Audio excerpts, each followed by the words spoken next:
धन्यवाद। हरे कृष्णा। हरे कृष्णा। हरे कृष्णा। दंडवत प्रणाम दीदी। धन्यवाद धन्यवाद धन्यवाद। हरे कृष्णा। हरे कृष्णा दीदी, दंडवत प्रणाम। धन्यवाद। ओम। हरे कृष्णा दंडवत प्रणाम। हाँ जी, हमने सुन लिया है।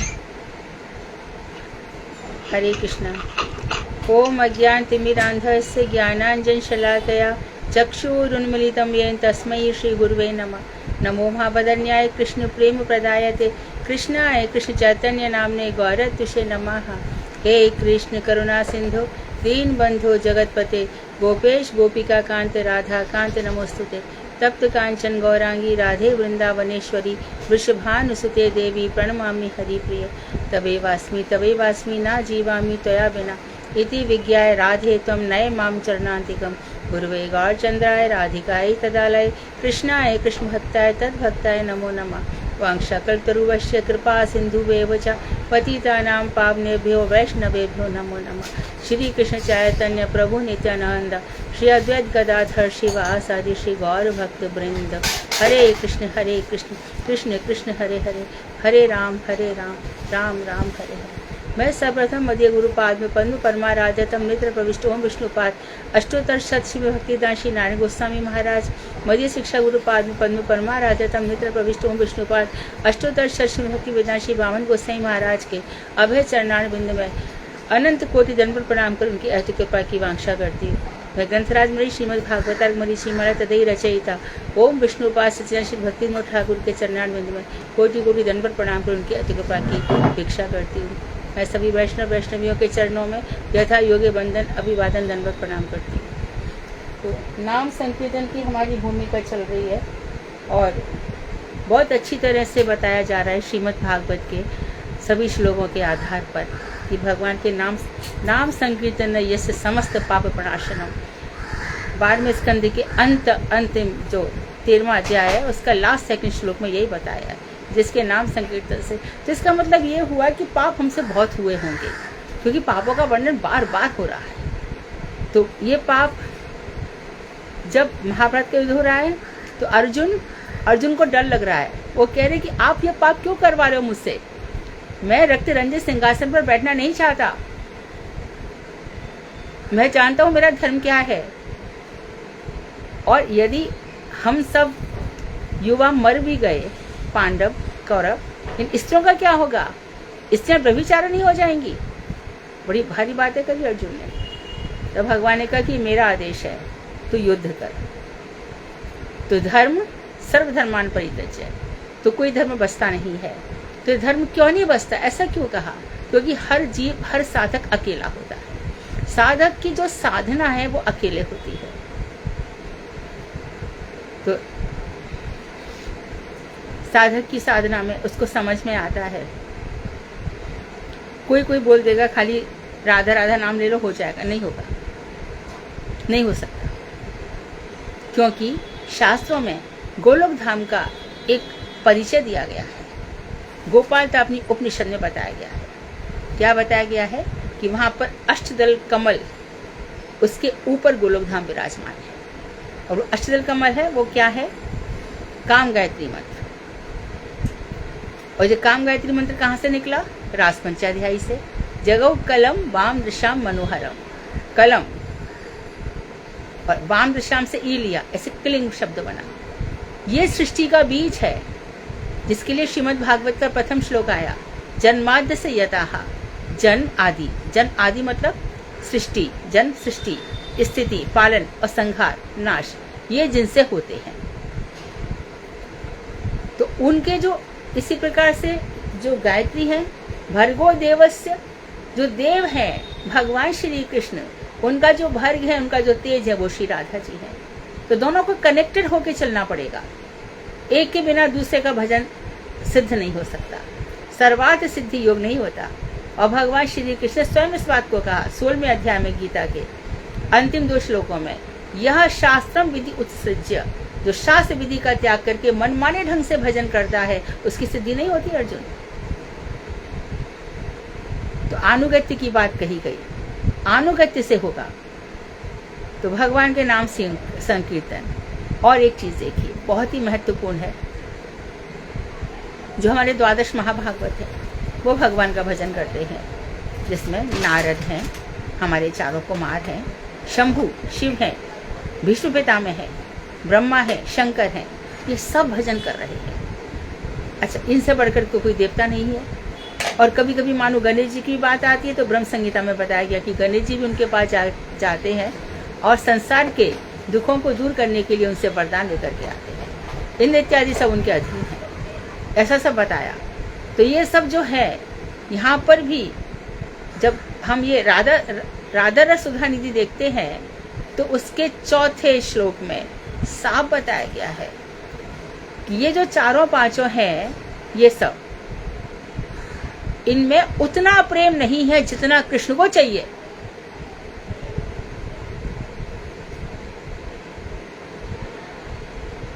तो पूरा प्रेम तो किशोरी जी में है और उनके जो सखियां हैं मंजरियां उन गोपियों में है, इनमें उतना नहीं है। क्या है? ऐश्वर्य भाव भी है। विष्णु पितामह कहते हैं मुझे दर्शन चाहिए पार्थ सारथी का। जो पार्थ है, अर्जुन है, पृथा का बेटा, कुंती का बेटा, कौन्तेय अर्जुन का, तो उसका मुझे जो सारथी है, उसके जो सारथी, मैंने उनका हमेशा चिंतन किया है। और एक चीज है, स्वारसी की उपासना और मंत्रोपासनामय उपासना, दो प्रकार की उपासना भक्त करता है। स्वारस्य की मंत्र निष्ठ होता है, एक मंत्र में निष्ठ होकर के उसकी उपासना चलती है, उस मंत्र को वो सिद्ध कर लेना चाहता है। और दूसरी होती है स्वारस्य की, उसमें लीलाओं का चिंतन चलता है। तो अब यहाँ पर भगवान श्री कृष्ण की जो लीलाओं का स्मरण हो रहा है, जो इसको स्मरण भी बहुत ध्यान से सुने, स्मरण हो रहा है, हम कर रहे हैं कीर्तन करते करते। अब कीर्तन हो गया, सामूहिक बैठ के हो गया, और हमारे महाप्रभु जी के लिए भी बोल दिया क्या, भैरंगा लय करे नाम संकीर्तन। बाहरी लोगों को लेकर के महाप्रभु ने नाम संकीर्तन किया, तो अंतरंग लोगों के साथ क्या किया? रसास्वादन किया। अंतरंग कौन? स्वरूप दामोदर, ललिता जी, राय रामानंद, विशाखा जी, गोविंद, ये सब, जगदानंद पंडित, इनमें सत्यभामा का अंश था। तो इन सब के साथ उन्होंने गंभीरा में क्या महाप्रभु नाम संकीर्तन कर रहे थे, क्या विरह भाव में थे। राधा का विरह उनको समझ में नहीं आ रहा था, तो वांछा पूरी करने के लिए आए ना श्री कृष्ण, तो महाप्रभु बनकर आए। तो अब ये जो नाम संकीर्तन है, स्मरण, कीर्तन के बाद स्मरण होता है धीरे धीरे। तो शास्त्रों में साफ कहा गया है, जहाँ पर राधा जी की उपासना बताई गई है, रागात्मिका रागानुगा उपासना बताई गई है, वहाँ पर साफ बताया गया है कि स्मरण तीव्र गति से चलना चाहिए। परंतु होता क्या है, मायाबद्ध जीव में वो ठानता है, संकल्प भी लेता है, लेकिन कामनाएं और क्रोध, उनको बताया गया, कामनाओं को बताया गया सियार और क्रोध को बताया गया कुत्ता, श्रृंगार और कुक्कुर, ये दोनों आकर के उसके स्मरण को नष्ट कर देते हैं। स्मरण करते करते करते कई कामनाएं जाग जाती हैं, काम भाव भी जागृत हो जाता है, और कभी कभी क्रोध, कामनाएं पूर्ण नहीं होती तो क्रोध जागृत हो जाता है, और सब स्मरण धरा रह जाता है।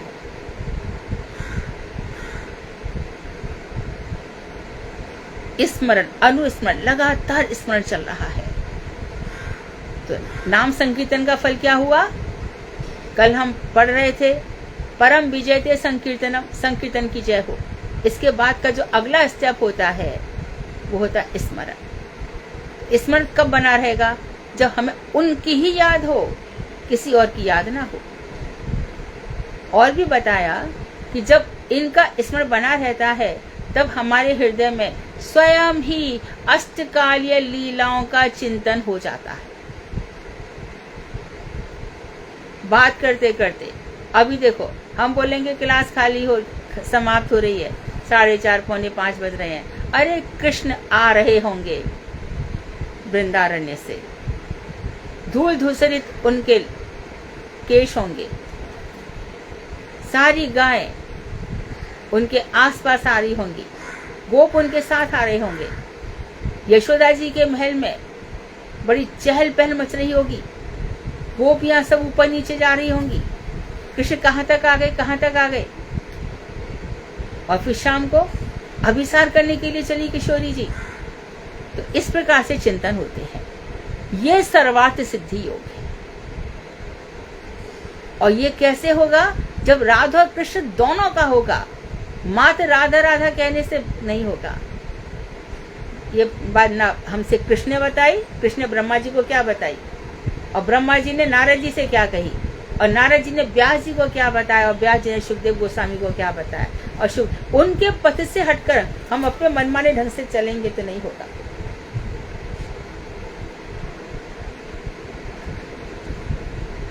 तो निरंतर नाम ग्रहण करना आवश्यक है।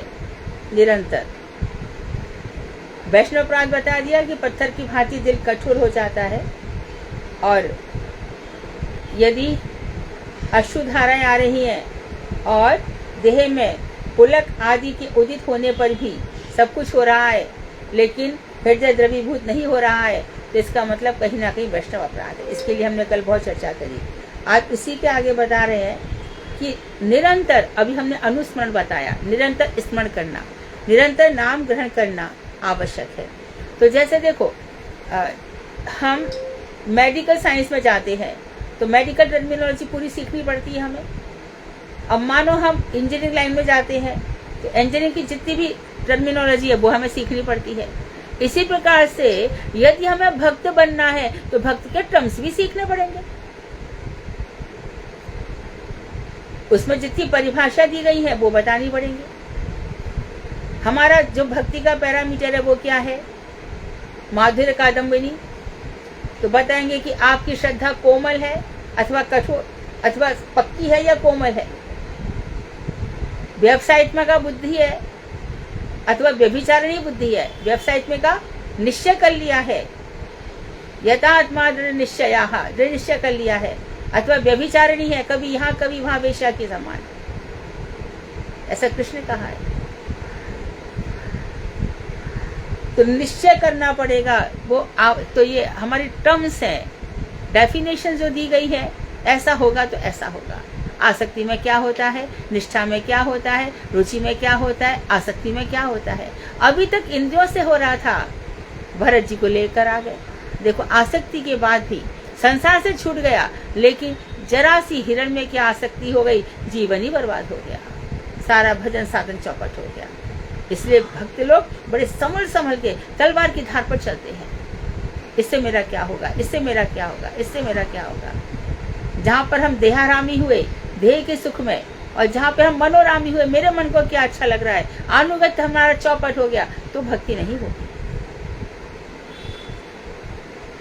तो यह आवश्यक है। नाम ग्रहण करते समय अन्य इंद्रियों की क्रिया का व्यवधान आ जाता है। जब हम नाम जप कर रहे हैं तो नाम, आंखों से भगवान को देख रहे हैं, कान हमारे कहाँ चले गए अचानक, और मानो कानों से कीर्तन चल रहे हैं तो आंखों से देखा, अरे बंदर देखो कहाँ गया, ये देखो गई अंदर घुसे, ये सब हमारे दिमाग में घुसा है। अच्छा, कुछ ही लोगों के घुसता है, सबके नहीं, सब तो और उनको भगवान डिस्टर्ब भी नहीं करते। हम डिस्टर्ब होना चाहते हैं, we want to be disturb, that's why we are getting disturb. हमारा डिस्टर्बेंस होता है। निश्चय करके बैठ जाओ तो महात्माओं को क्यों नहीं हो रहा, हमें क्यों हो रहा है? हम क्यों नहीं उस पथ पे चलते जिस पर महाजन गए हुए हैं? तो उसमें किसी प्रकार की बाधा ना पहुंचाए, इसलिए श्रीमद् भागवत में निरंतर नाम ग्रहण करने की जो प्रोसेस है, प्रक्रिया है, जो पद्धति है, इसका निरूपण करते हुए बताया है। और ये किसको लिया है इन्होंने? वृत्रासुर को। कहां पर खड़े हैं वृत्रासुर? सम्रांगण में, युद्ध का आंगन है। उनके साथ के सारे असुर भाग चुके हैं। वो उनको चेतावनी भी दे रहे हैं, कायरो युद्ध के मैदान में क्यों भाग रहे हो? ये वृत्रासुर कोई और नहीं, चित्रकेतु है। पर बात होने दो ना, असुर तो क्या हुआ? असुर विभीषण भी है, असुर प्रहलाद भी है, सभी लोगों ने भजन किया है, इसमें क्या है? तो बिल्कुल युद्ध के मैदान में खड़े होकर कि मैं युद्ध के मैदान में खड़ा हूं, इसीलिए ये वृत्रासुर का जो श्लोक है, जो प्रार्थना है, स्तुति है, हमारे प्रभुपाद जी से लेकर सभी को बहुत पसंद है, किसी भी स्थिति में होंगे। और हम बार बार कहते हैं यहाँ हमें कोई भजन कराने नहीं देगा, कोई नहीं देगा। इसी शरीर से, इन्हीं इंद्रियों से, इन्हीं स्थितियों में हमें भजन करना है। हमें मान अपमान सुख दुख सबको उठा करके फेंक देना है, बिल्कुल गट्ठी बांधकर। कौन हमें सम्मान दे रहा है, कौन सुख दे रहा है, कौन दुख दे रहा है, कौन अपमान दे रहा है, ये सब तब भजन होगा। ये भारी चीजों में ध्यान ही नहीं देना है। तो अब युद्ध के मैदान में तो हम सब युद्ध ही तो लड़ रहे हैं अपने जीवन से। हमारे स्वामी महाराज यहाँ से चले गए, बार बार उनको हार्ट अटैक आ रहे थे, रुके क्या? किसी भी स्थिति में घबराए नहीं। कोई और होता तो कहता अरे मैं तो इतने अच्छे काम के लिए गया और मुझे खुद स्वप्नादेश हुआ है, मुझे सब कुछ हुआ है, और फिर भी देखो मेरे साथ ऐसा हो। प्रभुपाद जी की आज्ञा से मैं जा रहा हूँ, फिर भी देखो ऐसा हो रहा है। नहीं सोचा, नहीं, जो कुछ भी हो रहा है। और वही प्रभुपाद जी स्वामी महाराज, घर में इतने बड़े सब संभ्रांत परिवार के थे, सब धन चला गया, कुछ भी नहीं बचा। तो हर स्थिति में भजन करना है, उसमें ये नहीं समझना चाहिए कि क्या से क्या हो गया। तो युद्ध के मैदान में वृत्रासुर, जो चित्रकेतु पार्वती के शाप से असुर बने हैं, अहम हरे तव पादैक मूला दासानुदासो भवितास्मि भूयः मन्हा स्मृता सुपते गुणास्ते गृहीत्वा कर्म करोतु कायः। क्या बोला उसने? हे श्री कृष्ण, मेरी यही प्रार्थना है कि मैं निरंतर आपके श्री चरण कमलों का दासानुदास बना रहूं। अहम हरे तब पादैक मूल दासानुदासो भवितास्मि भूयः। बार बार तो भक्त, अच्छा भक्त यदि जन्म ले भी लेगा दोबारा दोबारा, उसको फर्क नहीं है, जन्म दो चाहे कुछ भी दो, आपका नाम उछलता रहे, आपसे मेरा संबंध ना टूटे, ये प्रार्थना भक्त करते हैं। तो इन्होंने भी यही प्रार्थना करी है कि मैं क्या करूं, आपके जो दास हैं और उन दासों का भी दास बन के मैं रहूं, मेरी यही प्रार्थना है। और जिस समय मेरी जिह्वा जीव प्राणपति स्वरूप आपके गुणों का गान करे, भगवान को कहा प्राणपति, हमारे प्राण सर्वस्व हैं कृष्ण, इनके अलावा है कौन? हमारे गोविंद गोपाल भट्ट गोस्वामी के प्राण है राधा रमण, जीव गोस्वामी के प्राण है राधा दामोदर, रूप गोस्वामी के प्राण है राधा गोविंद, सनातन गोस्वामी के प्राण है राधा मदन मोहन। रह नहीं सकते इनके बिना, इनके साथ खेल भी खेलते हैं, बड़ी बड़ी लीलाएं करते हैं।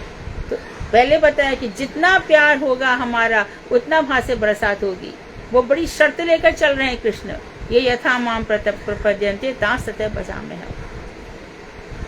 तो और मैं क्या करूं?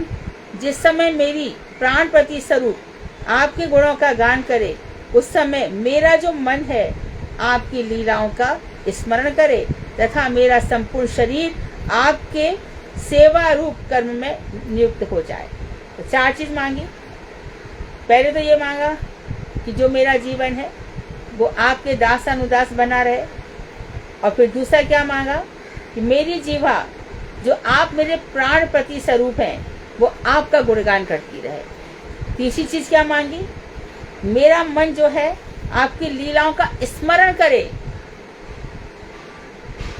और चौथी चीज मांगी है मेरा संपूर्ण शरीर आपके सेवा रूप कर्म में नियुक्त रहे, कोई और कर्म ना करूं, मेरे पास एक ही कर्म है, सेवा ही परमो धर्मः, सेवा ही पर आपकी सेवा करता है। नाम ग्रहण करते समय हृदय में किस प्रकार की लालसा उदित होती है, होनी चाहिए, ऐसा श्रीमद् भागवत के 6 स्कंद के 11वें अध्याय के 26वें श्लोक में इसका वर्णन इस प्रकार किया गया है। यही वृत्रासुर की स्तुति का ही अगला श्लोक है।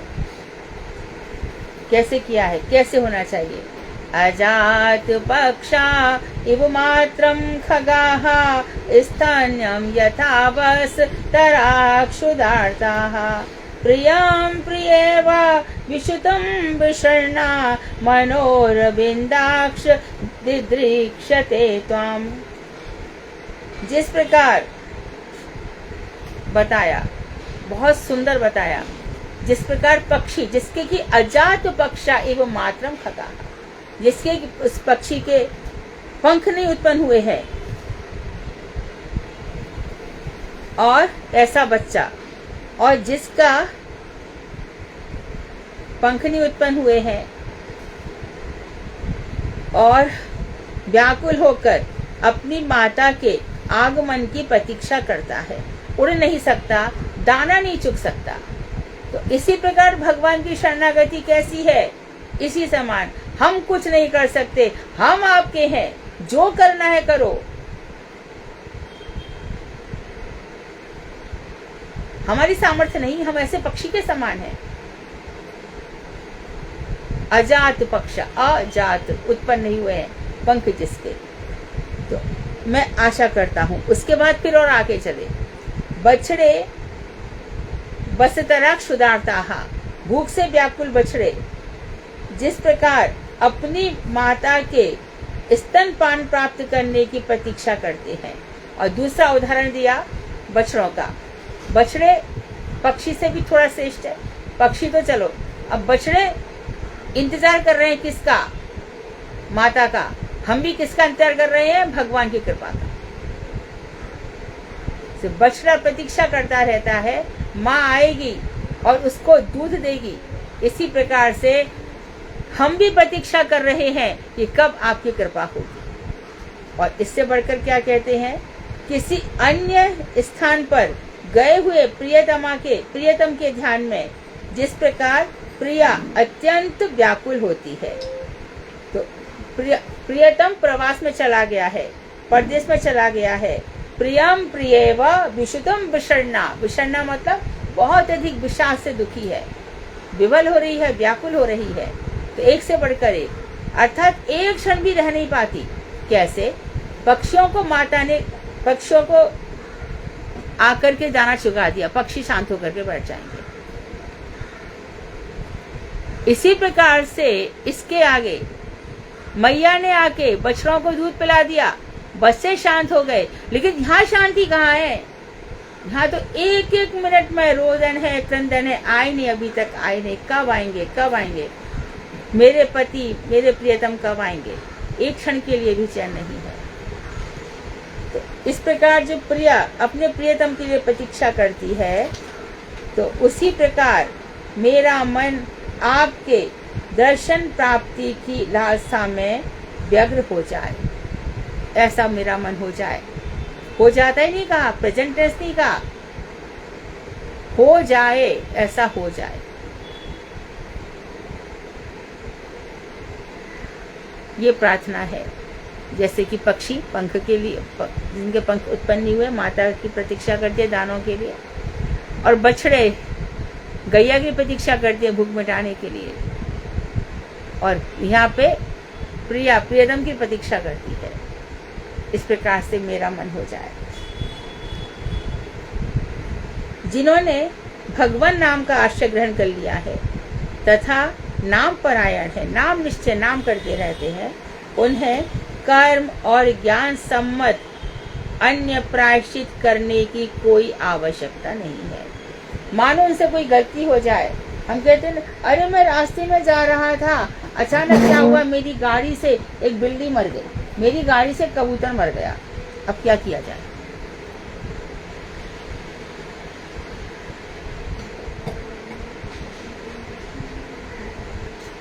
कर्मकांडी पंडित कहेंगे एक काम करो, सोने की बिल्ली दान कर दो,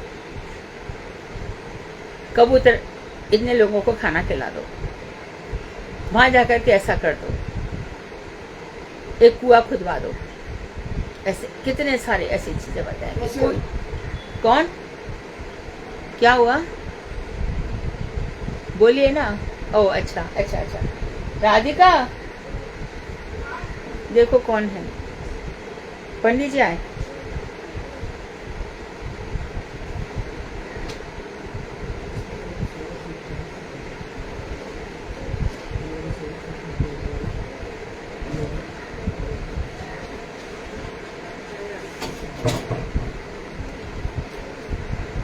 हाँ,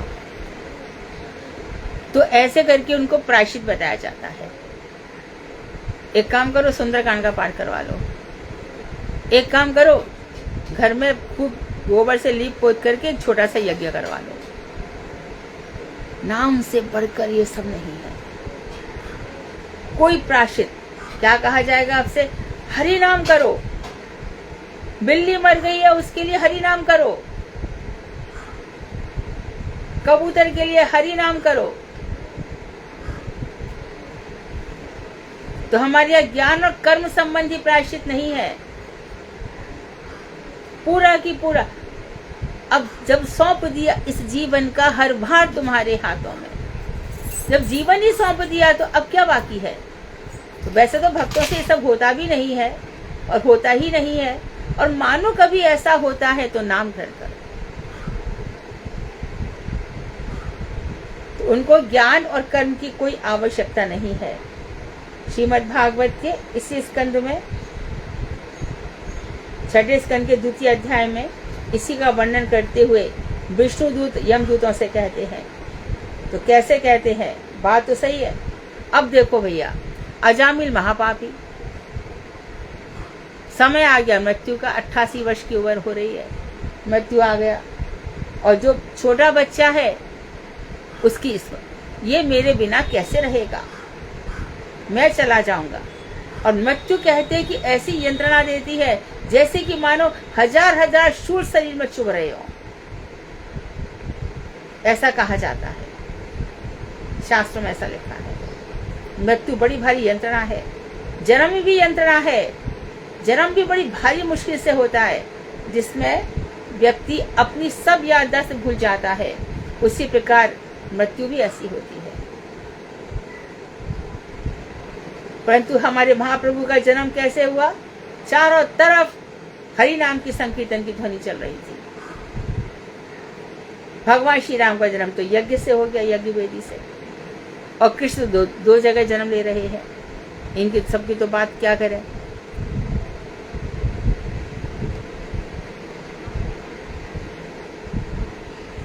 तो अजामिल पापी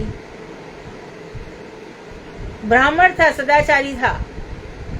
अपनी पत्नी को छोड़ छाड़ करके, बच्चों को छोड़ छाड़ के, माँ बाप को छोड़ करके एक वेश्या का दर्शन क्या कर लिया, उसमें इसका जी आसक्त हो गया।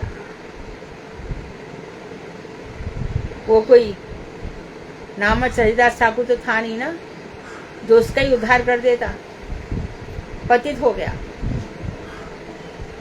फिर बहुत दिनों तक रहा, तो जब अंतिम नाम उसने अपने बेटे को बुलाया नामाभास में, तो उसके पापों के कारण सारे के सारे यमदूत आ गए। तीन यमदूत आए और उसके प्राण खींचने लगे। इतनी ही देर में विष्णुदूत आ गए, क्योंकि उसने अपने छोटे बच्चे को पुकारा। नामाभास किस लिए है? क्योंकि कृष्ण के लिए नहीं पुकारा, बच्चे का नाम लेके पुकारा। नारायण नारायण, इतना ये नाम में शक्ति है। जब 5वें स्कंद में सारे पापों का वर्णन हो गया, तो परीक्षित घबरा गए कि मैंने भी कोई ना कोई पाप तो किया ही है। तो उन्होंने कहा एक बार नाम ले लो, तुम्हारा उद्धार हो जाएगा।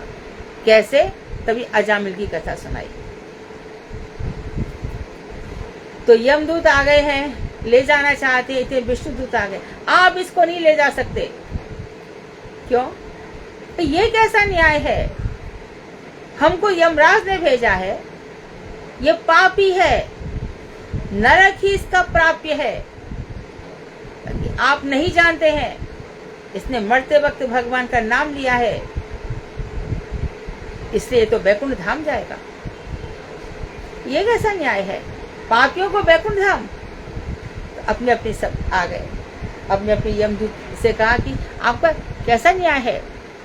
तो यमदूत ने कहा, भाई देखो, मुझसे भी बढ़कर एक न्यायाधीश है। उनका नाम जो ले लेता है वो किसी पाप का भागीदार नहीं होता। ये बताया पर साथ ये भी कह दिया कि नाम के बल पर पाप मत करना, बड़े भारी अपराधी हो जाओगे। अरे भगवान का नाम ले लो, हरे कृष्णा कर दो, झूठ बोल दो, हरे कृष्णा कर दो, जो मन है गलत काम करो, ऐसा नहीं करना चाहिए। तो प्रायश्चित करने की कोई आवश्यकता नहीं है। इसके लिए उन्होंने अजामिल की बात कह रहे हैं और बताया, अयम ही कर्म निर्वेशो जन्म कोटि हंसमापि यद व्यजहार विवशो नाम स्वास्तन्यम हरे। इस अजामिल ने विवश होकर सर्व मंगल में श्री हरि के नाम का जो उच्चारण किया है, उसी से इसके कोटि जन्मों के पापों का ध्वंस हो गया है। कोटि जन्मों के पाप। सन्मुख होए जीव मोहे जबहि, सन्मुख होए जीव मोहे जबहि, जन्म कोटि अघनासो तबहि। जैसे जीव मेरे सम्मुख आ जाता है, मेरी चर्चा करता है, हरि चर्चा करता है, तब समस्त जन्म कोटि करोड़ों जन्मों के पापों का मैं नाश कर देता हूं। पाप नष्ट हो गए फिर भी दुख है, तो सोचो कि कितने पाप है। पर दुख दूर भी इसी होंगे, नाम से ही होंगे, नहीं तो अगले जन्म में ना जाने कितने दुख और भोगने पड़ेंगे। तो सर्व मंगल में भगवान श्री राम का मंगलमय नाम है। भगवान भुवन मंगल है, भगवान ध्यान मंगल है, भगवान श्रवण मंगल है। मंगल भवन अमंगल हारी, द्रवहु सो दशरथ अजिर बिहारी। दशरथ के आंगन में जो विहार करने वाले हैं, उनका स्मरण से मंगल होता है और अमंगलों का नाश होता है। भाव कुभाव अनख आलसौ, नाम जपत मंगल दिशि दसहु। दसों दिशाओं में मंगल ही मंगल है। करोड़ों जन्मों के पाप नष्ट हो जाते हैं। तात्पर्य यह है कि पाप 3 प्रकार के होते हैं, अप्रारब्ध, प्रारब्ध और आकस्मिक, अर्थात इस जन्म में किए गए। अप्रारब्ध समझो, प्रारब्ध पहले रचा पाछे रचा शरीर। पहले शरीर प्रारब्ध रचा गया, क्या क्या भोगना है, उसके बाद शरीर बना। क्योंकि कर्म जो हमारा शरीर है, हमारे कर्म के आधार पर है। जो प्रेजेंट शरीर है, हम जो कुछ भोग रहे हैं पिछला करके आए हैं, ये बात खत्म हो गई। अब इसको क्या कहते हैं? अप्रारब्ध, अर्थात जो अभी भोग शुरू नहीं हुए हैं। मानो किसी के बहुत पुण्य प्रारब्ध है, कितना भी पाप कर ले, उसको कोई रोग नहीं होता, कुछ नहीं होता, क्योंकि उसके पास सुखों का इतना स्टोरेज है, वो खुल चुका है। तो उस समय जो खुल गया वो उसको भोगना है। उस समय जो खुला नहीं है वो अप्रारब्ध कहते हैं।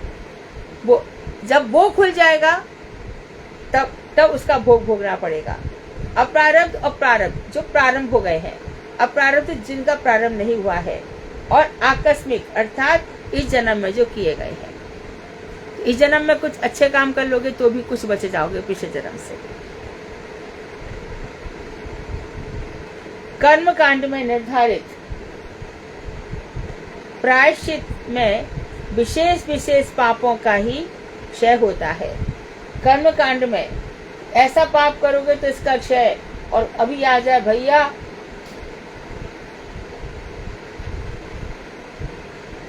तुमने तो ऐसा पाप कर दियो जाको कछु रास्ता ही ना है, बड़ा भयंकर पाप है तुमसे। ऐसे पाप भी जो हम सोच भी नहीं सकते हैं, तो ऐसे पापों का भी क्षय हो जाता है। प्रारब्ध पाप क्षय नहीं होते, ध्यान दें।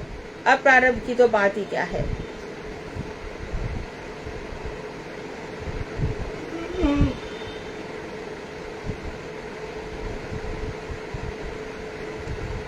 प्रारब्ध, अप्रारब्ध। जो प्रारब्ध भोगना शुरू हो गया है, प्रारंभ हो गए हैं भोग, अप्रारब्ध जो अभी भोगना शुरू नहीं हुए, इसको और विस्तार से क्या बता रहे हैं कि अनुताप आदि जो प्रायश्चित इत्यादि हैं, ये ज्ञान मार्गीय प्रायश्चित से अप्रारब्ध पाप नष्ट होते हैं। आकस्मिक पापों से ज्ञानी लोग सावधान रहें, अन्यथा प्रारब्ध पाप के सहित उनका भी भोग करना पड़ेगा। अनुताप आदि प्रायश्चित आदि ज्ञान मार्गीय प्रायश्चित से, है ना, ये ग्रंथ पढ़ लो, वहां चले जाओ, ये सब जो है इनसे क्या होगा, अप्रारब्ध पाप नष्ट हो सकते हैं जो अभी भोगने शुरू नहीं हुए। अभी हम सब का भी ऐसे ही हो जाएगा। जो प्रारब्ध पाप हम भोग रहे हैं उनको छोड़ दो, जो अप्रारब्ध भोगना शुरू नहीं हुआ वो नष्ट हो जाएंगे। आकस्मिक पापों से ज्ञानी लोग सावधान रहें। अब इस जन्म में कोई ना हो जाए, जैसे कि मूर्ख लोग हैं, अब उनसे कहते अंडा मत खाओ। अरे अंडा में तो पैदा होता है, उसमें कोई जानवर थोड़ी होता है। देखो मूर्खों की बात।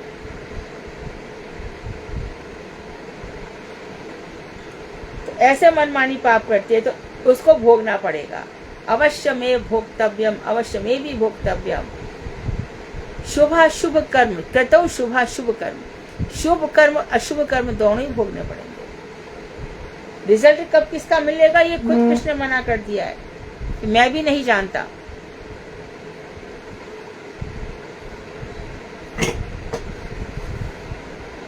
तो ज्ञानी लोग इस जन्म में ध्यान रहे, इतना ज्ञान हो गया, सावधान रहे। परिवार के बंधन में बांधा गया है, पुरुष और स्त्री सदाचार से रहें। कहीं किसी बात पर हमारा मन ललचाए नहीं। हम यहाँ जा रहे हैं, यहाँ से बिना पैसा दिए कहीं से प्रसाद ग्रहण ना करें, बहुत भोग भोगना पड़ता है। 6 विकार, काम क्रोध मद लोभ मोह ईर्ष्या, इनको कंट्रोल में रखें। साधुओं की सेवा करें, साधु मतलब वैष्णव, अन्यथा प्रारब्ध पाप के सहित उनका भी भोग करना पड़ेगा। यदि सावधान नहीं रहे तो जो प्रारब्ध है वो तो भोग कर ही रहे हो, अप्रारब्ध जो नहीं अभी शुरू है भोगना, वो भी भोग करना पड़ेगा। हरिनाम ग्रहण से अप्रारब्ध, प्रारब्ध और आकस्मिक सारे पाप ही विनष्ट हो जाते हैं। केवल श्री कृष्ण की इच्छा से ही जीवन रहता है।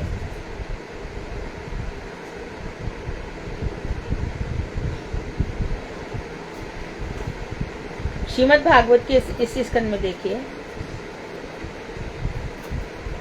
स्तेनः सुरापो मृत दुख ब्रह्मः गुरु तल्यगाः, और फिर स्त्री राज पितृ गोहंता ये च पातकी नो अपरे।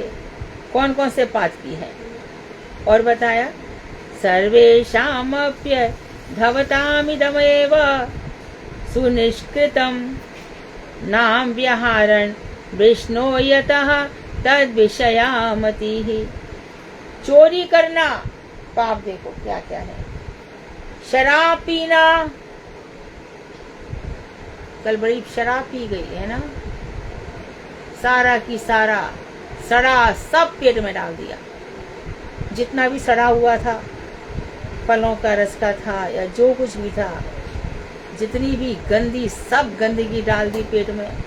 पेट ना हो गया बल्कि पता नहीं, गंदे कचरे का कुआं हो गया जिसमें कुछ भी डाल दिया। तो शराब पीना, ये शराब पीने वाला इंसान कितना भी अच्छा, अरे पी करके बहुत अच्छा बोलते हैं वो, है ना, ये सब नरक में जाएंगे।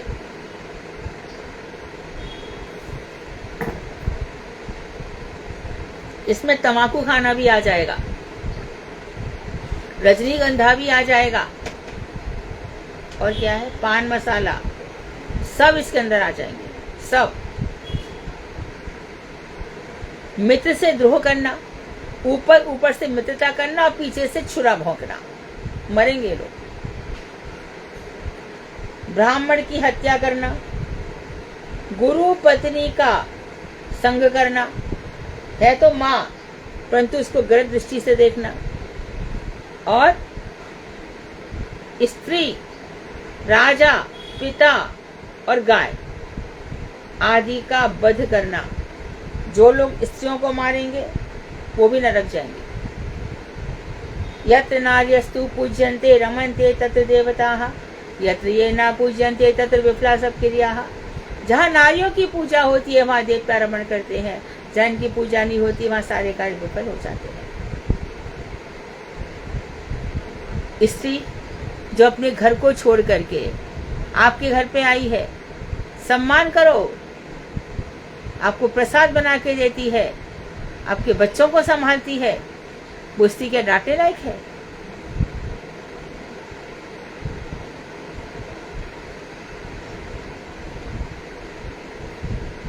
तो गुरु पत्नी का संग करना, स्त्री, राजा, पिता और गाय आदि का वध करना तथा अन्य जितने भी प्रकार के पाप हो गए हैं, हो सकते हैं, उन सभी पापों को करने वाला व्यक्ति क्या करेगा?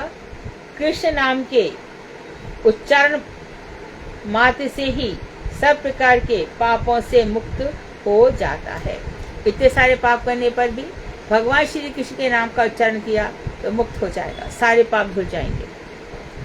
केवल पाप ही नष्ट होते हो ऐसा नहीं है, बल्कि श्री कृष्ण और उनकी सेवा में हमारी मति भी दृढ़ रूप से लग जाती है। उनकी सेवा में दृढ़ मति, उनकी ये सब बात सुनकर के श्री कृष्ण की सेवा में हमारी मति लग जाती है।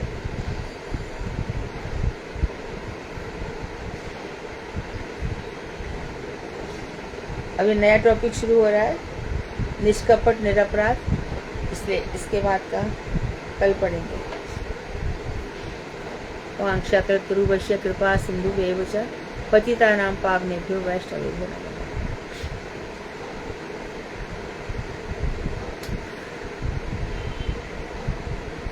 बोलिए। हरे कृष्णा दीदी, आपने जो बताया अब प्रारब्ध और आकस्मिक। प्रारब्ध तो वो जो कि भोगना शुरू हो गए हैं, हाँ, और आकस्मिक वाली जो अचानक से हमसे पाप हो जाते हैं। अच्छा, और अप्रारब्ध जो अभी भोगे नहीं है, परंतु जैसी प्रारब्ध हमारे जो भोग रहे हैं और जो नहीं भोगे हैं वो भोगने पड़ेंगे, वो सब भी भगवान के नाम से नष्ट हो जाते हैं। ओके, हरे कृष्णा दीदी। मैं एक व्यक्ति को जानती हूँ बहुत अच्छे से, वो सर्वेंट्स को बहुत मारता था, है ना, पीठ पे सीधा गिरा मारता था। तो देखा कि उसकी पीठ पर ही कैंसर रोग हो।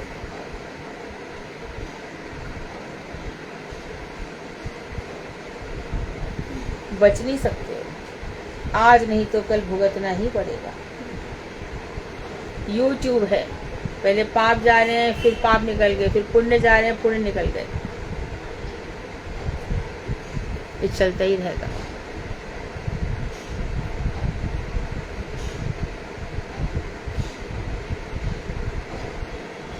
बोलो।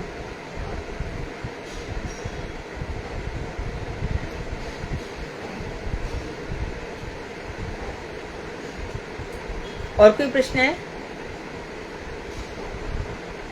कथा, भागवत कथा।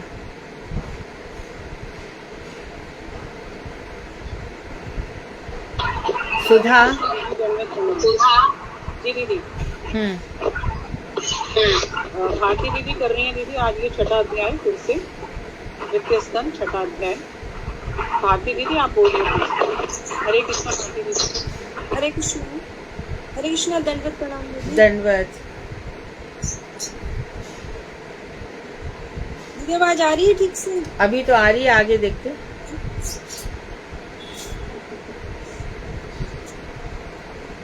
विष्णु दादाए विदुषे करुणार्थ ने श्री श्रीमती वेदांत तीर्थ गोस्वामी श्री वामन नारायण महात्मा ने रूपानुकूलोत्तम स गुरुदेवाय ते नमः।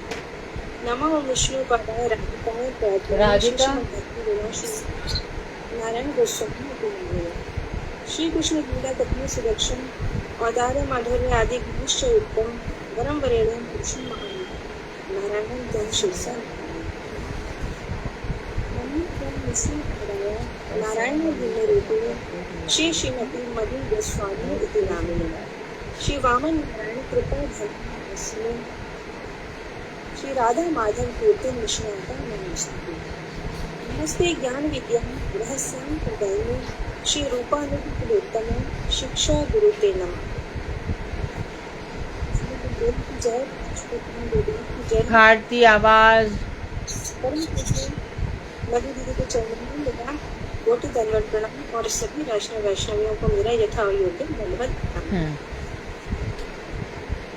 आज हम करेंगे तो कल वाले ही कथा हम फिर से पढ़ रहे हैं और इसमें सब ध्यान से देंगे बहुत कि हमारी उत्पत्ति कैसे हुई, कैसे ब्रह्मांड में भगवान ने प्रवेश किया और कैसे हमारे अंदर हमारी समस्त इंद्रियों के देवता। ये ध्यान रखो कि विष्णु और लक्ष्मी जी इनके संयोग से 11 महाभूत तो आ ही गए थे।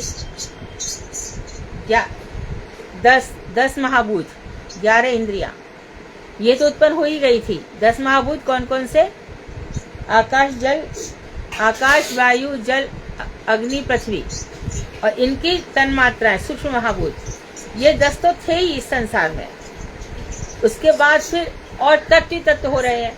अरे जीव तो तुमने बना दिए, फिर उसमें अहंकार भी उत्पन्न हो रहा है, महत तत्व भी उत्पन्न हो रहा है और सब जीवों के कर्म भी है, काल भी है, कर्म भी है, प्रकृति।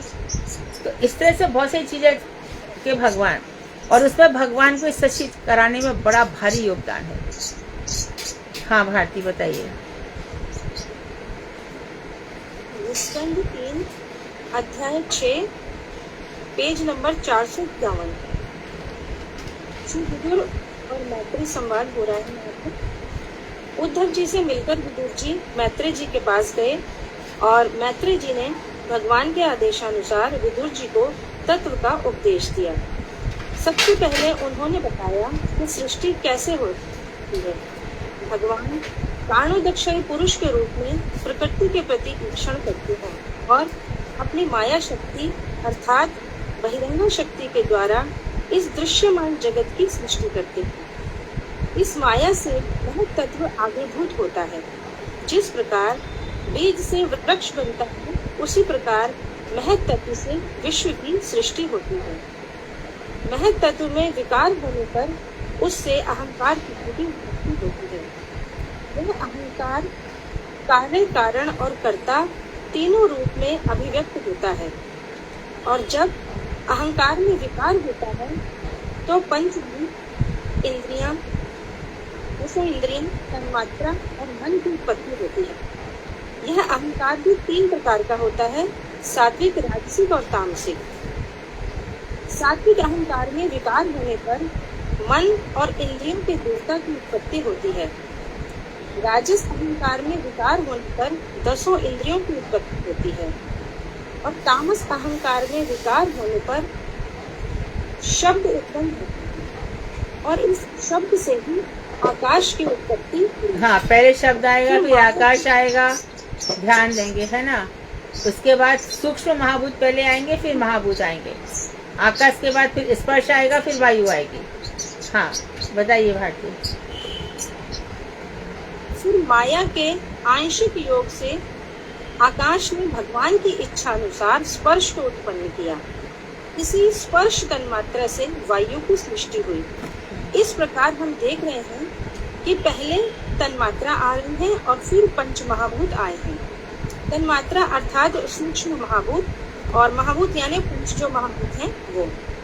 जैसे पहले शब्द आया, फिर आकाश आया, पहले स्पर्श तन्मात्रा आई, फिर वायु आई, पहले रूप, फिर अग्नि, पहले रस आया, फिर जल, और पहले गंध आई, फिर पृथ्वी। तो पहले तन्मात्राएं आ रही हैं, फिर पंचमहाभूत आ रहे हैं। हाँ, और पृथ्वी में पांचों आ जाएंगे, पृथ्वी में पांचों आ जाएंगे। ठीक है, ये चीज हम कई बार बता चुके हैं। और पृथ्वी से पहले जो अग्नि है उसमें 4 तत्व रहेंगे। अग्नि से पहले जो जल है उसमें 3, वायु में 2 और आकाश में 1, ऐसे रहता है। जब वायु में विकार हुआ तब रूप तन्मात्रा की सृष्टि हुई। रूप तन्मात्रा से समस्त भुवन को प्रकाशित करने वाला तेज अर्थात अग्नि उत्पन्न हुआ। जब तेज में विकार हुआ तो रस तन्मात्रा की सृष्टि हुई। जल जब तेज के साथ मिलकर भगवान के दृष्टिपात से विकार को प्राप्त हुआ तब बहिरंगा माया के सहयोग से गंध गुणयुक्त पृथ्वी की सृष्टि हुई। तो पिछले अध्याय में हमने यहाँ तक पढ़ा था। अब आगे मैत्री जी ने भगवान की विराट मूर्ति अर्थात विराट देह की रचना कैसे हुई इस बारे में बता रहे हैं। जैसे सृष्टि की रचना हुई लगभग वैसे ही ब्रह्मांड रूप विराट देह की भी रचना हुई। जब भगवान ने यह सुना कि महत तत्व आदि से उत्पन्न शक्तियाँ परस्पर संगठित नहीं हो रही हैं, तब भगवान ने विचार किया और इनको संगठित करने के उद्देश्य से भगवान अर्थात गर्भोदशाई विष्णु, उन्होंने एक ही समय महत्त्व, अहंकार, पंचभूत, पंच तन्मात्रा, 10 इंद्रियां और मन के साथ इनमें भगवान प्रवेश कर गए। हाँ, और तो इच्छा किसकी हुई? देखो, कृष्ण की प्रेरणा है सृष्टि चले, लोक वस्तु लीला कैवल्यम, खाली मनोरंजन के लिए वो करते हैं। और ये कारण अर्णव से विष्णु की इच्छा, सा एक शर्त, उसने इच्छा की एको हम बहुत से आमा, मैं अकेला हूं, मैं बहुत हो जाऊं। तो इसके लिए बहुत हुए। तो इच्छा किसकी रही? कारण अर्णव से विष्णु की। और सृष्टि कौन बना रहे हैं? गर्भोदशाई विष्णु। और ये सभी तत्व भगवान की शक्ति से आपस में फिर संगठित हो गए और फिर उसमें से एक अचेतन अंड उत्पन्न हुआ। वह अंड ब्रह्मांड के अंतर्गत स्थित जल में 1000 वर्ष तक ऐसे ही पड़ा रहा। फिर विराट पुरुष ने कारण में जल में स्थित उस तेजोमय अंड से उठकर उदासीनता का परित्याग किया और उस अंड में ही रहकर उसमें बहुत प्रकार के छिद्र भेद प्रकाशित किए और अपनी चित्त शक्ति द्वारा समस्त इंद्रियों और इंद्रियों के अधिष्ठाता देवताओं और इंद्रियों के विष्णु को मिलाकर एक कर दिया। इंद्रियातीत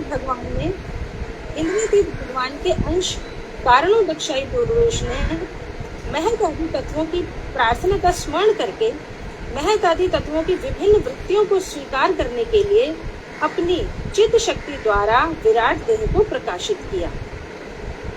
तो ऐसे विराट देह प्रकाशित हुई। अब इस विराट देह की सुनने की, बोलने की, संकल्प विकल्प करने की इच्छा हुई तो उसमें सबसे पहले मुख प्रकाशित हुआ। मुख की बोलने की इच्छा होने पर फिर वाक इंद्रिय प्रकट हुई। वाक शक्ति के द्वारा ही यह विराट देह अपने को शब्दों के द्वारा प्रकट करता है। फिर उस विराट पुरुष का तालु प्रकाशित हुआ और रसों को और भोजन को ग्रहण करने की इच्छा होने पर रसना इंद्रिय प्रकट हुई। इस रसना के द्वारा यह विराट देह रसों को ग्रहण करता है। इसके बाद विराट पुरुष की दोनों नासिका उत्पन्न होने पर उनके अधिष्ठाता दोनों अश्विनी कुमार अपनी घ्राण इंद्रिय के साथ उसमें प्रविष्ट हुए। इस घ्राण इंद्रिय के द्वारा ही विराट पुरुष में गंध ग्रहण करने की शक्ति उदित होती है। इसके बाद इस प्रकार जब विराट पुरुष के 2 नेत्र गोलक प्रकट हुए और सूर्य देव ने अपने अंश चक्षु इंद्रिय के साथ उसमें प्रवेश किया। इस चक्षु इंद्रिय से विराट पुरुष को रूप का दर्शन होता है। विराट पुरुष के शरीर में त्वचा प्रकट होने पर वायु ने त्वक इंद्रिय के साथ उसमें प्रवेश किया। इस त्वक इंद्रिय के द्वारा विराट पुरुष को स्पर्श का अनुभव होता है और समस्त रोमकूपों त्वक के मीन्स द्वारा त्वचा, त्वक मीन्स त्वचा। और समस्त रोमकूपों के द्वारा खुजलाहट का सुख अनुभव होता है और इन रोमकूपों में औषधियों का निवास है। इसके बाद विराट पुरुष के दोनों कान उत्पन्न हुए। कान उत्पन्न होने पर समस्त दिशाओं ने श्रवणेंद्रिय के साथ उन कानों में प्रवेश किया। इन श्रवणेंद्रियों के द्वारा ही जीव को शब्द सुनाई देते हैं। विराट पुरुष की उपस्थेंद्रिय उत्पन्न होने पर प्रजापति शुक्र रूप अंश के साथ उस इंद्रिय में प्रवेश करता है। इस उपस्थेंद्रिय के द्वारा जीव जड़ काम सुख को प्राप्त करता है। इसके बाद वायु इंद्रिय अर्थात मल द्वार उत्पन्न होने पर इसके साथ ही सूर्य अधिदेवता के रूप में उसमें प्रविष्ट हो गए। इस इंद्रिय के द्वारा जीव मल त्याग करता है। इसके बाद दोनों हाथ उत्पन्न हुए।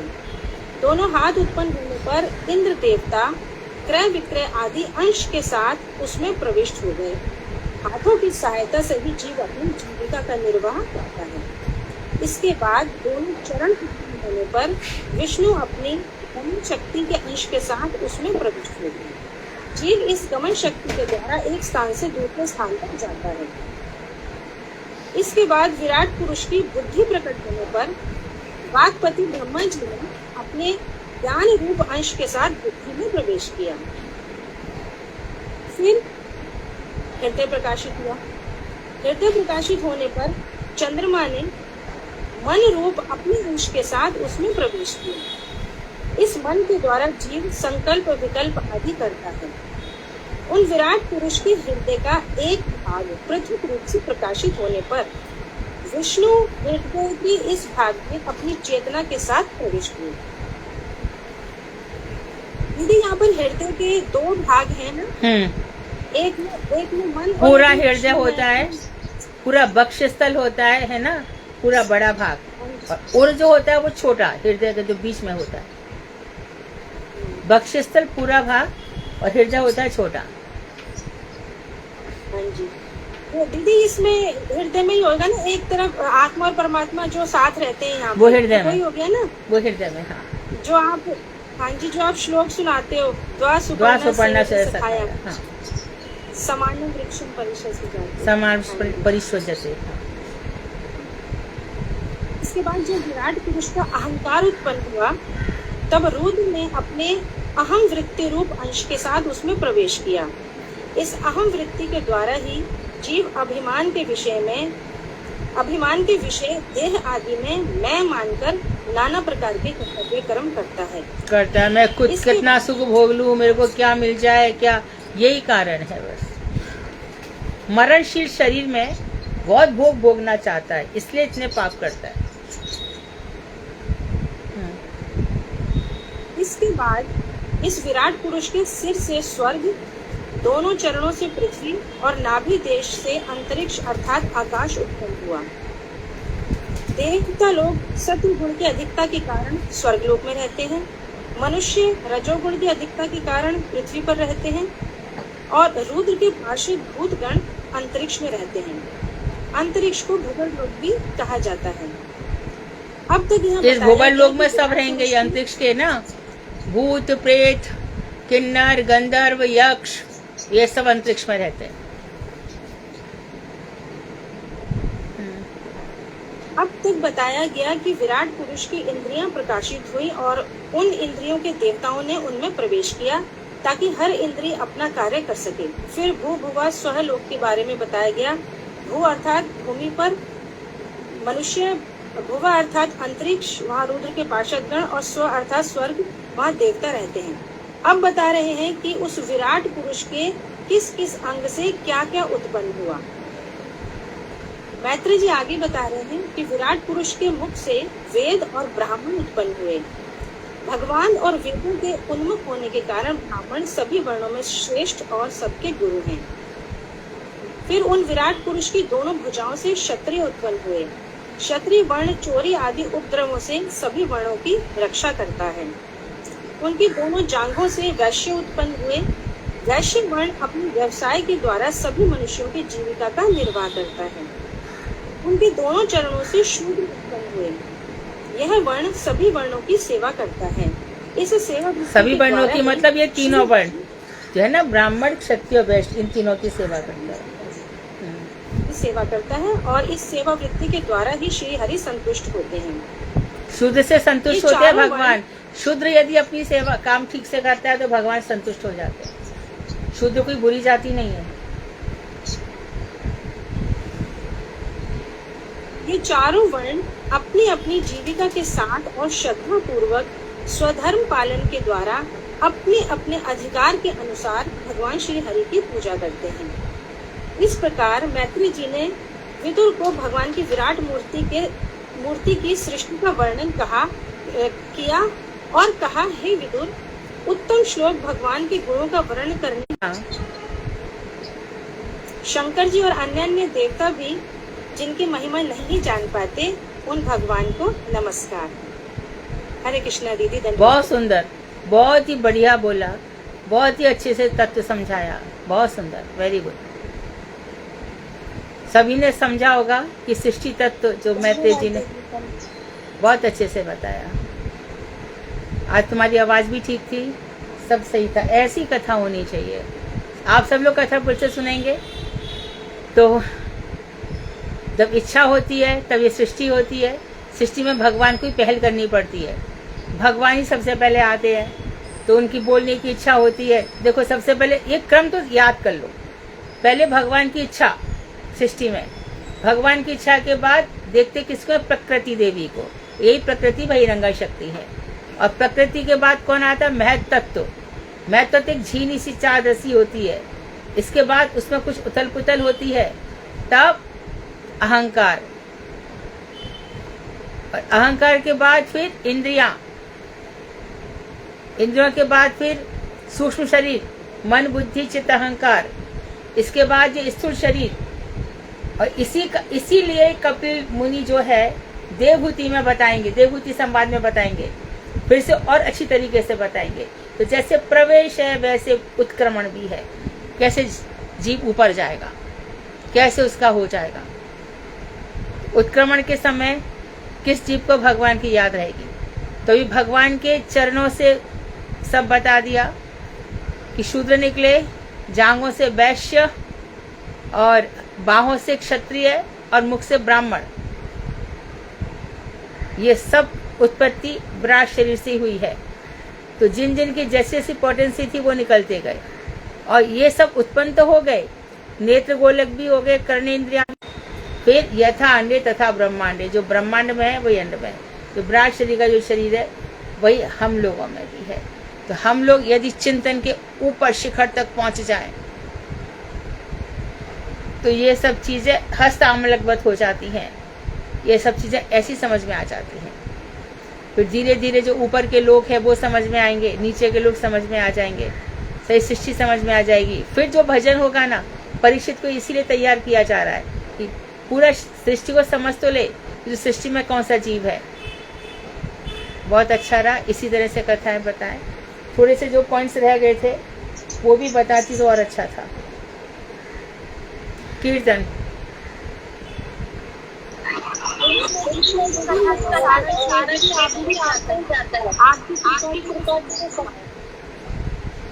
कई लोग बोल रहे हैं कल रूबी का रह गया था। इसके बाद और कौन बोल रहा है? दीदी, इस कथा से संबंधित एक दो चीजें पूछनी है मुझे। मैं पूछूं आपको अभी? पूछिए। इसमें दीदी जब ये विराट मूर्ति का संगठन हो रहा है तो उसमें एक लाइन आई है कि विराट मूर्ति ने ज्ञान शक्ति, क्रिया शक्ति और आत्म शक्ति के साथ मिलकर जीव शक्ति के द्वारा 1, प्राण शक्ति के द्वारा 10 और अध्यात्म शक्ति के द्वारा अपने आप को 3 प्रकार के भेदों में विभक्त किया। तो जीव शक्ति के द्वारा 1, यहाँ पर क्या तात्पर्य दीदी?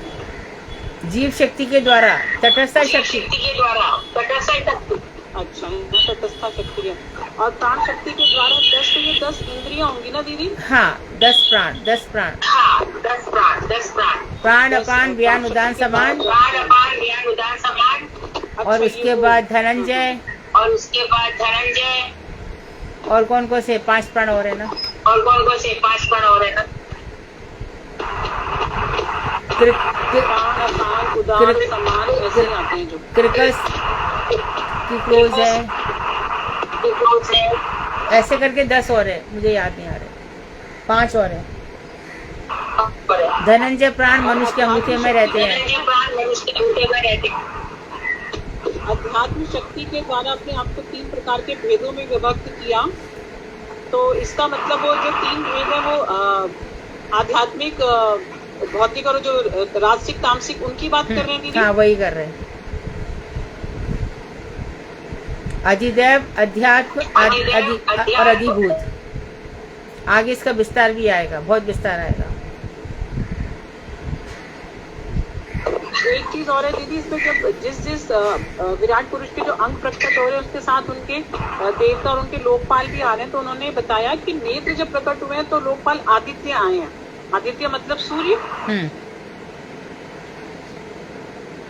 अगर आदित्य मतलब सूर्य, तो फिर यहाँ पर जब पायु इंद्रिय का भी वो पृथक रूप से प्रकट हुआ, मतलब मल द्वार, तो उसमें भी लोकपाल सूर्य बोल रहे हैं, तो वो मतलब दोनों जगह उनका आ सकते इंद्रिय, पायु इंद्रिय।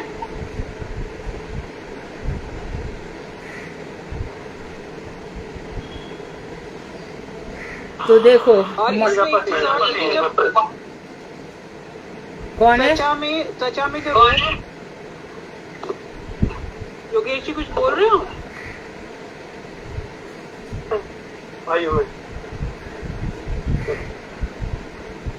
इस प्रकार से मनुष्य सूर्यदेव है ना? नहीं, सूर्य मैं नहीं समझती, सूर्य मुझे लगता है विष्णु है, सही याद है। विष्णु भगवान तो दोनों चरणों में हैं, दोनों चरण जब चरणों में आए तो उसमें लोकपाल विष्णु जी। इसमें एक चीज और दीदी, जो रोमकूप प्रकट हुए हैं उसमें उन्होंने लिखा है कि सभी औषधियों का वो वास स्थान है। तो औषधि और रोमरूप का क्या कनेक्शन है दीदी आपस में? त्वचा में जो रोमरूप है, हाँ, रोमकूप है, ये सभी औषधियों का वास स्थान है, सही है। त्वचा में सब, क्या अर्थ है दीदी? जो औषधियों से ही तो हमारा ये जितना जल है वो सब औषधियों से युक्त है। ये सभी कुछ तो रोमों से इनको ग्रहण किया जाता है। त्वचा को इन सब चीज़ों से त्वचा ग्रहण करती है, स्पर्श मिलता है ना, जल को ग्रहण करती है त्वचा।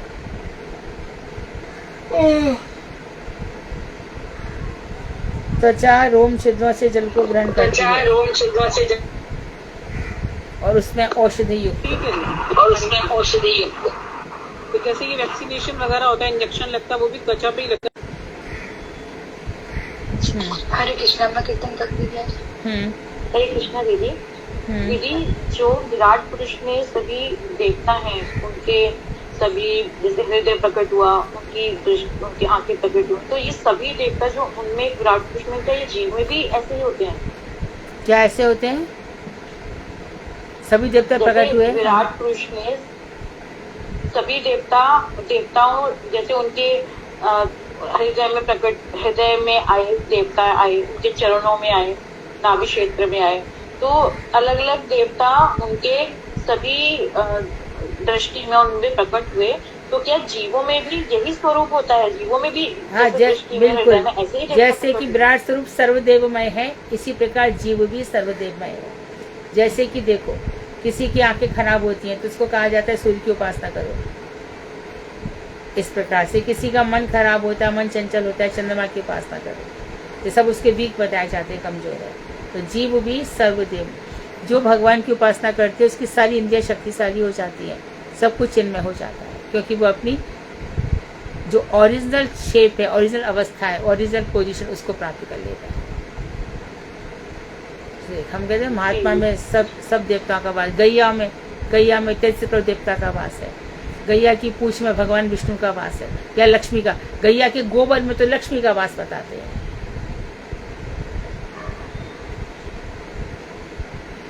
जी जी।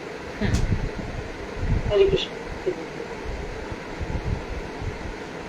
हरे कृष्णा दीदी, दंडवत प्रणाम। हाँ, करूँ दीदी कीर्तन? हाँ, गाइए। मैं दीदी दो भी। मान हरि नाम कर सार, ए मान हरि नाम कर सार, ए भाबा सागर हवे बाली चारा, हटिया हाई बापार, धर्म करम हे जप ए तप, ज्ञान योग याग ध्यान, नाही नाही नाही कलिते केवला, उपाय गोविंद नाम, ए मन हरि नाम कर सार, ए मन हरि नाम कर सार, मुक्ति मुक्ति जे गति ते गति, काहे ना करीला रते कोन गति, बदना भरिया हरि हरि पले, ए मना सुलभ कबे, ए मान हरि नाम कर सार, ए मान हरि नाम कर सार, भारत भूमेत मानुष जन्म, आरती ए मना पे, जतिक पुराना प्रमाण देखे ना मेरा सपना नाई, ना मेरा तिहेल प्रेमेरा उदय, प्रेमित रही के पार, ना मेरा तिहेल प्रेमेरा उदय, प्रेमित हरि के पाई, जबना कीर्तना करे अनुठाना, करना भारी, कहे प्रेमानंद मानुष जन्म, सफल करना भारी, ए मान हरि नाम कर सार, ए मान हरि नाम कर सार, जय हरि नाम जय कृष्ण नाम, हरि नाम जय कृष्ण नाम, हरे कृष्णा हरे कृष्णा, कृष्ण कृष्णा हरे हरे, हरे राम राम राम हरे हरे, हरे कृष्ण कृष्ण कृष्ण हरे हरे, हरे राम राम राम हरे हरे, हरे कृष्ण कृष्ण कृष्ण हरे हरे, हरे राम राम हरे, निताय गौर हरि बोल हरि बोल, हरि बोल हरि हरि बोल, हरे कृष्ण हरे। ठीक है, बहुत अर्थ बोलोगे? बोलूं? हरे मन, इस कलयुग में आत्म कल्याण का एकमात्र सार स्वरूप हरि नाम का आश्रय ग्रहण कर, जिससे कि यह सात भव सागर सूख जाएगा, बीच में मार्ग बन जाएगा और तू आसानी से चलकर ही उसे पार कर लेगा। इस कलयुग में गोविंद नाम के अतिरिक्त धर्म कर्म जप तप ज्ञान योग पूजा ध्यान आदि सभी उपाय निष्फल हैं। अरे मन, भुक्ति व मुक्ति आदि की कामना मत कर, क्योंकि जिस प्रकार बादलों की छाया शीतलता प्रदान करती है परंतु कुछ ही क्षणों के लिए, नित्य काल के लिए नहीं, उसी प्रकार भुक्ति व मुक्ति से भी क्षणिक ही सुख प्राप्त होता है, परंतु उसका परिमाण भी बहुत ही कष्टदायक होता है। अतः जब इस भारत भूमि में तुम्हें मनुष्य जन्म मिला है तो आनंद पूर्वक हरि हरि हरि हरि बोलो, क्योंकि इतने ही सुविधा पर फिर किसी जन्मों में मिलेगी या नहीं यह कोई भी निश्चित नहीं है। तुम जितने भी पुराण आदि शास्त्रों में प्रमाणों में देखोगे वो सभी यही प्रतिपादन करते हैं कि इस कलयुग में नाम के समान शक्तिशाली और कोई दूसरा उपाय नहीं है। नाम के रति होने पर हृदय में प्रेम उदित हो जाएगा। उस प्रेम के द्वारा भगवान को पाया जा सकता है। श्री प्रेमानंद जी कहते हैं, असत्य वार्ताओं को ग्राम वार्ता त्याग कर निरंतर भगवान का नाम श्रवण कीर्तन करते हुए अपने दुर्लभ मनुष्य जन्मों को सार्थक करो।